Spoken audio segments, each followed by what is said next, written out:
You've probably said it before. Put anyone in a uniform, give them power, and they'll abuse it. It's just human nature.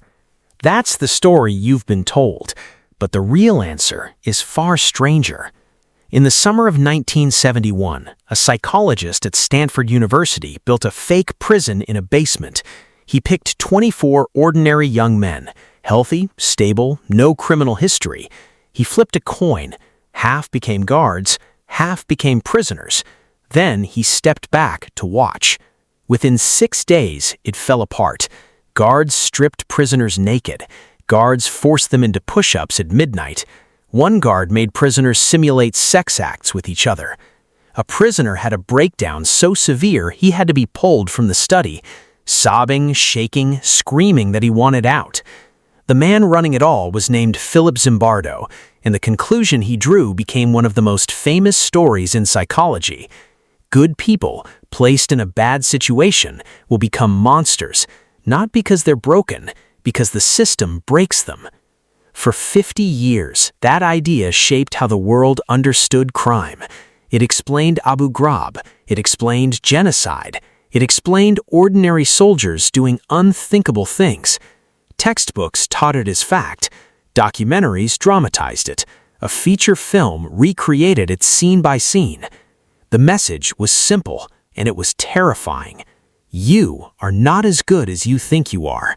Give you a badge and a locked door, and you might become someone you don't recognize.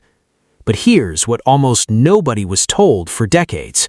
The guards weren't just given power and left alone. They were coached. In 2018, a French researcher named Thibault Letexier got access to the original audio recordings, archived at Stanford's own library. Hours of them. What he found didn't match the story that had been told for 50 years. On tape, you can hear Zimbardo's research team instructing the guards directly, telling them to be tough, telling them to create a sense of powerlessness in the prisoners. One staff member explicitly says the guards need to make the experience real, oppressive, threatening. This wasn't a system spontaneously producing cruelty. This was a director giving notes to actors and then calling the performance a discovery about human nature. One guard, later interviewed, admitted he was doing an impression. He'd based his cruelty on a character from the film Cool Hand Luke, a sadistic warden he'd watched in a movie. He wasn't a good man corrupted by a system. He was a young man performing a role he thought the researchers wanted, in front of a camera, for a psychology credit and $15 a day. And the prisoner who had the famous breakdown? He later admitted it too. He said he faked it. He was bored. He wanted out of the study to go study for an exam, and he knew a real, convincing breakdown was the fastest way out. He said it worked exactly as he planned. So was the most famous psychology experiment in history just theater? Not entirely, but it wasn't clean science either. It was something messier and more human.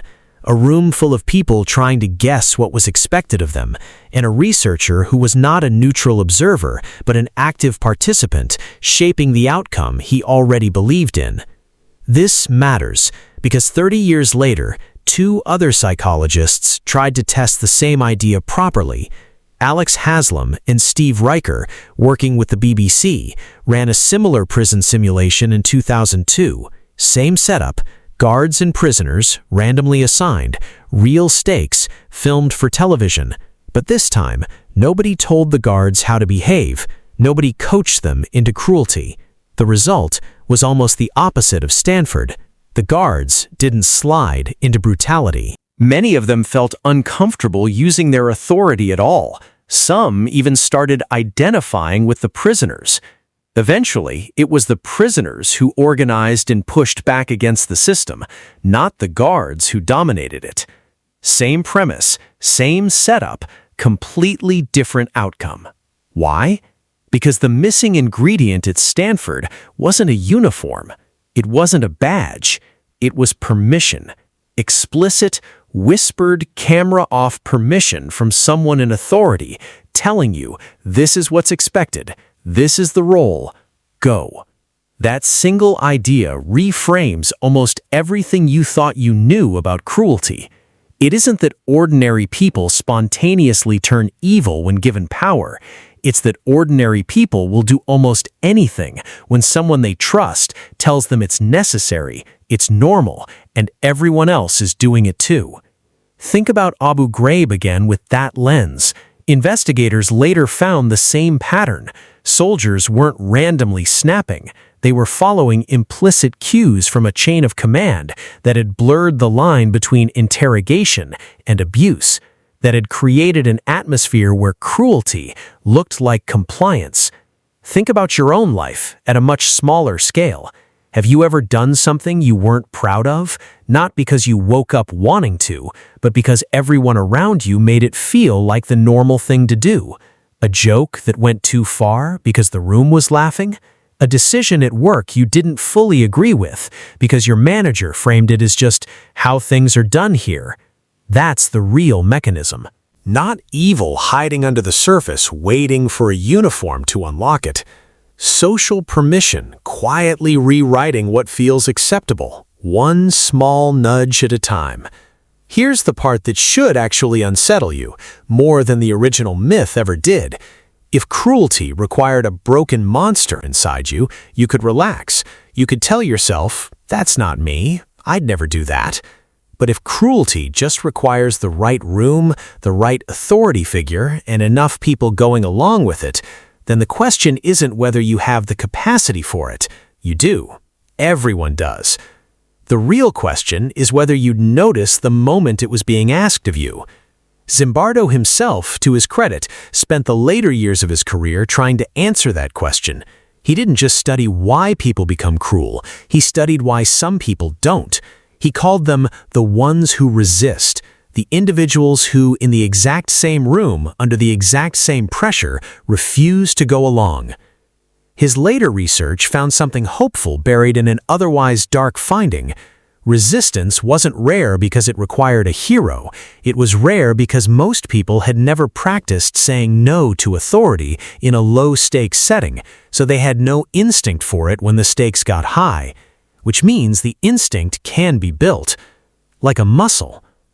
So the next time you hear someone say, a bad system just brings out people's true nature, you'll know it's not quite that simple. It's not your nature waiting to break bad, it's your willingness to go along, quietly shaped by whoever is standing next to you with the most confidence in the room. You've probably said it before. Put anyone in a uniform, give them power, and they'll abuse it. But the real story was never about the uniform, it was about who was standing just off camera, telling you it was fine.